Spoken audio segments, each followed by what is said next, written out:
면세는 부가가치세가 없다라고 하는 그런 제도입니다. 자, 우리가 영세율은 부가가치세가 있지만 영원이라는 얘기죠.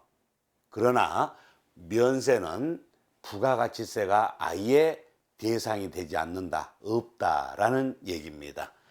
자, 이러한 면세 제도는 국민들의 복리후생 등을 위해서 일정한 재화나 용역을 공급하고 또 재화를 수입함에 있어서 부가가치세를 아예 면제를 해주는 그런 제도라고 얘기를 합니다. 자, 이러한 면세 제도로 인해서 우리가 기대되는 것은 뭐냐면은 조세 부담의 역진성을 완화시킨다라는 얘기입니다. 자, 이 조세 부담의 역진성을 완화시킨다라고 하는 것은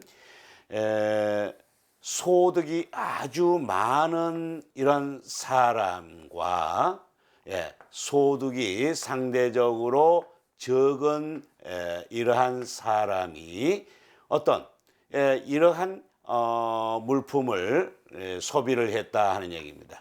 이러한 물품을 소비했을 때 이에 대한 부가가치세가 1,000원이라고 했을 때 요 1,000원, 이 1,000원에 대한 부담을 느끼는 1,000원에 대한 부담의 정도가 소득이 많은 사람이 느끼는 것과 소득이 적은 사람이 느끼는 정도가 다르겠죠. 그래서 그 일반적인 재화나 용역에 대해서는 자기 소득에 따라서 뭐 비싼 것을 구입해서 소비할 수도 있겠고 뭐 이렇게 할 수 있습니다.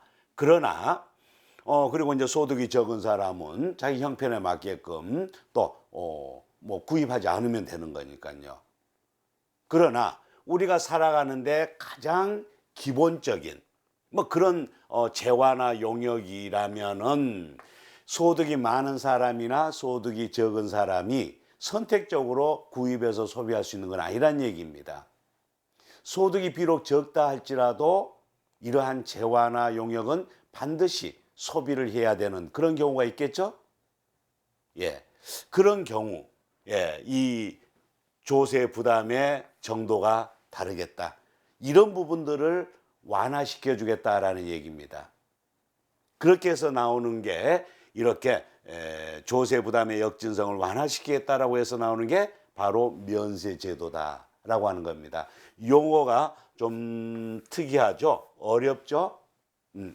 이렇게 그 반대되는 대응되는 용어로서는 누진성을 이렇게 생각해 보면 역진성, 누진성 그 개념을 조금 더 이렇게 이해하는 데 도움이 되지 않겠나 싶습니다. 그리고 이제 뭐 이렇게 세금을 아예 면제를 해 주니까 소비자가 그 아무래도 이제 그 재화나 용역을 소비할 때, 구입해서 소비할 때 부담이 적다라고 하는 것. 이런 효과가 있겠죠. 자, 그러나 이러한 면세 제도의 또 하나의 특징은 뭐냐면은 면세로 재화나 용역을 공급하는 사업자, 그러니까 그 면세 재화를 구입해서 소비하는 소비자 입장에서는 소비세 성격인 부가가치세를 부담하지 않으니까는 소비하는데 부담이 덜어지는 거죠.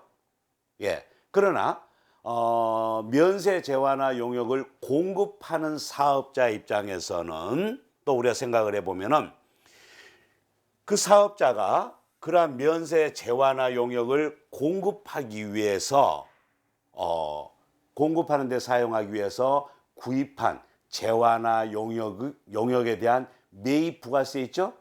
이 매입 부가세를 공제를 못 받는다라는 얘기입니다. 환급도 당연히 못 받겠죠. 공제 또는 환급을 받지 못한다라고 하는 이런 이제 부분이 있습니다.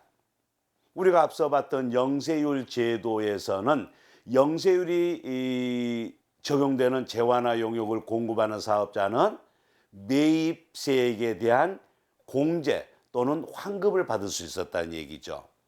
그러나 이렇게 면세 재화나 용역을 공급하는 사업자는 매입세액에 대한 공제 또는 환급을 받을 수 없다라고 하는 이 부분입니다. 그래서 이 강좌 서두에서 그림으로 이렇게 그려서 표현을 해드렸는데요. 바로 그 부분입니다. 그러다 보니까는 면세 사업을 하는 사업자까지 이 사업자에 도달할 때까지 창출된 부가가치에 대해서만 정부에서 부가가치세를 징수하기 때문에 징수하고 사업자로부터 이제 앞으로 공급되는 부분에 대해서는 부가세를 면제해 주기 때문에요. 이를 부분 면세 제도다 이렇게 얘기를 합니다.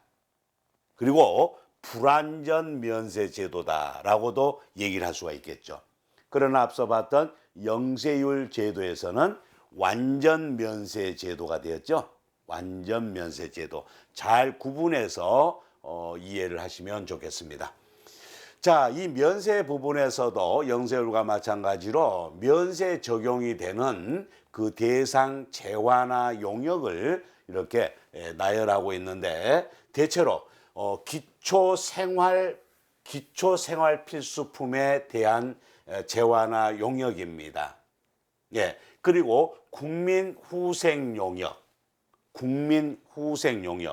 그리고 문화에 관련된 재화나 용역, 그리고 부가가치 구성 요소로서의 이러한 것들이 있어서 좀 특이해서 이제 이 부분을 표시를 해뒀고요. 그 이외에 이제 재화나 용역으로서 뭐 우표라든가 뭐 복권이라든가 공중전화라든가 뭐 이제 뭐 수입 인지, 증지 그런 거죠. 예. 그런 부분들은 면세가 된다. 예, 이렇게 돼 있습니다.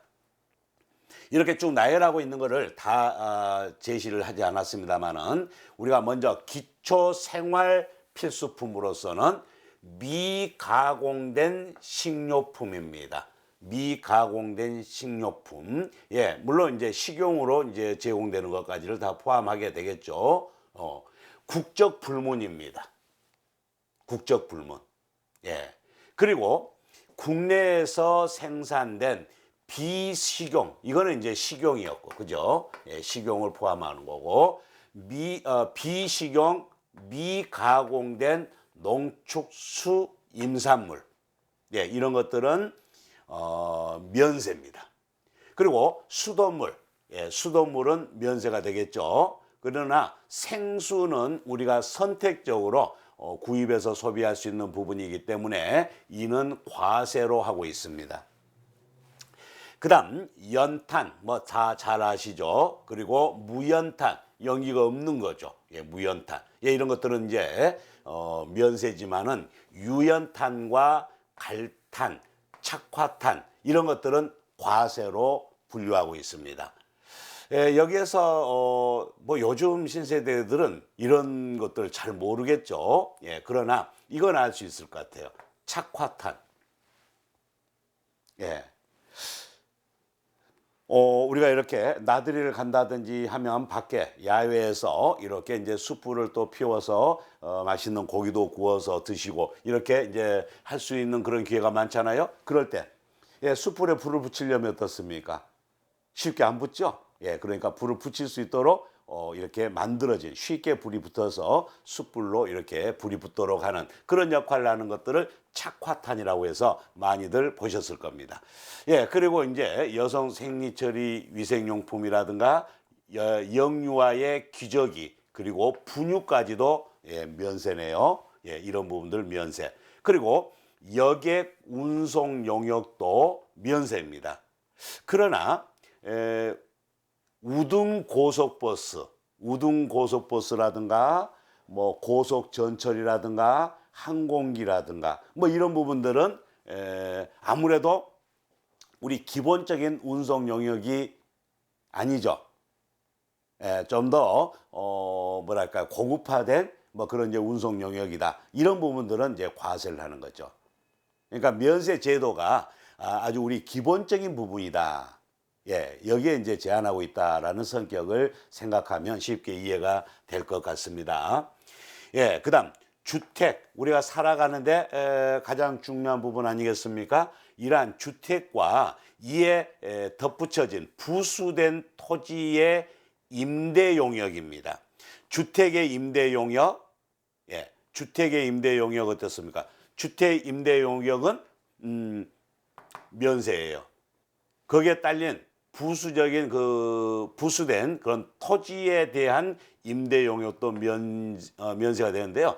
도시 계획 안에 있는 경우에는 주택 그 면적에 대한 정착 면적에 대한 5배까지는 이제 부수 토지로 보고 도시 계획 밖에 있는 경우에는 10배까지를 부수 토지로 봐서 부가세를 면제를 해주겠다라는 얘기가 되겠습니다. 예, 그리고 이제 이 부가가치